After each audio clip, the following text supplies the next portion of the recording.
అంటే వైవై సుబ్బారెడ్డి తిరుమలకు వచ్చి ప్రమాణం చేయడానికి కూడా సిద్ధంగా ఉన్నా చెప్తున్నాడు. నేను తప్పు చేయలేదని చెప్తున్నాడు ఆయన. అంటే దీంట్లో ఏది నమ్మాలి?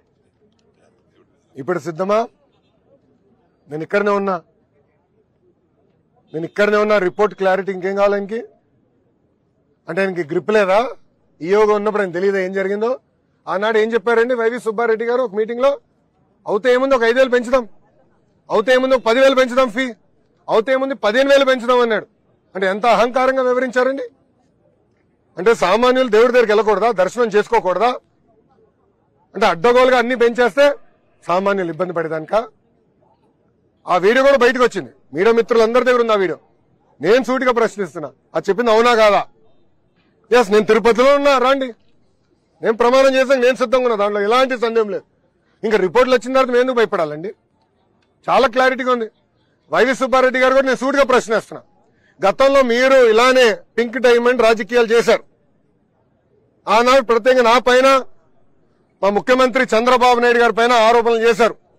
దేవుడు పింక్ డైమండ్ ఏదో దొంగలిచ్చామని. ఏమైంది స్వామి అది? 5 సంవత్సరాలు మీరు ఏం పీకారని అడుగుతున్నా.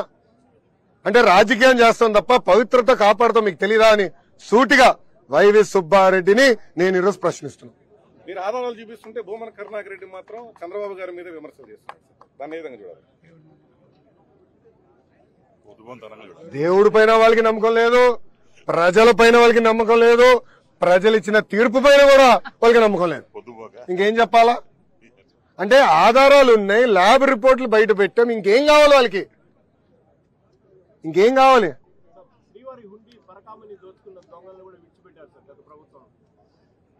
అన్న అన్ని ప్రక్షాళన చేస్తాం. అనేక అవకతవకలు జరిగినాయి, మీడియా మిత్రులందరూ తెలుసు, మీరు తిరుపతి వాసులు. నేను గతంలో వచ్చినప్పుడు కూడా మీరు నా దృష్టికి తీసుకొచ్చేవారు, ఇది జరుగుతుందనా అది జరిగిందనా అని. కూడా పాదయాత్రలో కూడా భక్తులు నన్ను కలిశారు, వాళ్ళు ఎదుర్కొన్న సమస్యలు కూడా అన్నాడు చెప్తాం జరిగింది. అన్ని మేము విజిలెన్స్ ఎంక్వైరీ చేసాం, అన్ని రివ్యూ చేస్తున్నాం, ఎవరిని వదిలిపెట్టాం. పాలక మండలిలో కూడా ఆధారాలతో సహా దొరికిపోయారు. 14 కోట్ల రూపాయలు మాత్రం టీటీడీకి అప్పచెప్పి మిగతా డబ్బులంతా కూడా వాళ్ళు దోచుకున్నారని చెప్పి ఆధారాలతో కూడా ఇప్పటికీ అన్ని విషయాలు బయట వచ్చాయి. స్టేట్ విజిలెన్స్ కూడా దానిపైన ఎంక్వైరీ చేసి వాళ్ళపైన చర్యలు ఏమైనా 100% యాక్షన్ తీసుకుంటాం. ఇప్పుడు ఈ మాజీ టీటీడీ చైర్మన్ అరెస్ట్ చేసే అవకాశం ఉంటుంది సార్? ఇద్దరిని, వైవి సుబ్బారెడ్డిని, భూమన కరుణాకర్ రెడ్డి. ఇన్వెస్టిగేషన్ జరుగుతుంది కదా, రిపోర్ట్ వచ్చింది, దానిపైన రేపు ఇన్వెస్టిగేషన్ మొదలు పెడతాం, తప్పనిసరిగా యాక్షన్ తీసుకుంటాం. దీంట్లో ఎవరు ఇన్వాల్వ్ అయి ఉన్నారో వాళ్ళపైన తప్పనిసరిగా యాక్షన్ తీసుకుంటాం. నువ్వు మాట చెప్తున్నా, వాళ్ళు గుండె పైన చేయబెట్టుకునే ఒక మాట్లాడమని చెప్పండి. నేను సూటిగా అడుగుతున్నా, ఎందుకు మీరు కేఎంఎఫ్ కాదని ఇతర ప్రైవేట్ సంస్థలకి మీరు నెయ్యి టెండర్ అందజేశారు? సూటిగా ప్రశ్నిస్తున్నా, గుండె పైన చేయబెట్టుకుని మాడమని చెప్పండి. ఎంత అన్యాయమో చెప్పండి. కేఎంఎఫ్ ఏంటండి? It's cooperative Karnataka milk federation. Pure cow గీతో నెయ్యి తయారు చేస్తారు, ఆవు పాలతో నెయ్యి తయారు చేస్తారు. అలాంటి కంపెనీ కాదని కావాలని వేరే వాళ్ళని తీసుకొచ్చి ఇప్పుడు వాళ్ళ లావాదేవీలకి టెండర్లు అప్పగించారు. ఇప్పుడేమైంది? అన్ని వాస్తవాలు బయటపడుతున్నాయి, మేము వదిలిపెట్టాం. గత 5 ఏళ్లలో శ్రీవారి బంగారు ఆభరణాలు కూడా మాయమే అని చెప్పి ఆరోపణలు వస్తున్నాయి సార్. ఒక అజ్ఞాత భక్తుడు ఇచ్చిన బంగారు కిరీటానికి సంబంధించి రిసిప్ట్ కూడా ఇవ్వలేదు, 9 నెలల తర్వాత రిసిప్ట్ ఇచ్చారని చెప్పి కూడా ఆరోపణలు వచ్చాయి. దానిపైన అన్ని ప్రక్షాళన చేస్తా ఉన్నా. ఇది నేను మొదటిసారి వింటున్నాను, నేను మొత్తం వివరాలు కనుక్కున్న తర్వాత దీనిపైన స్పందిస్తాను.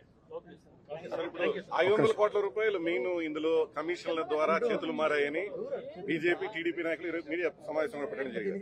అంటే విచారణ జరిగిన తర్వాత డబ్బు మొత్తాన్ని కూడా తీసి హుండీలు టీటీడీ ఖజానాలో జమ చేయడం కానీ లాంటిది చేయబోతున్నారు. రెవెన్యూ రికవరీ యాక్ట్ పెడతాం, అవసరం అవుతే. దేవుడి జోలికి ఎవరు వెళ్ళినా వాళ్ళు వదిలిపెట్టే ప్రసక్తే లేదు.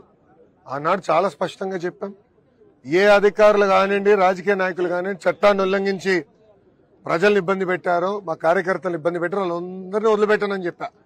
నా ఎర్ర బుక్లో వాళ్ళ పేరున్నాయని చెప్పా. అందుకే ఈరోజు ఎర్ర బుక్ చూస్తే భయం. నేను ఎందుకు వదిలిపెడతాను?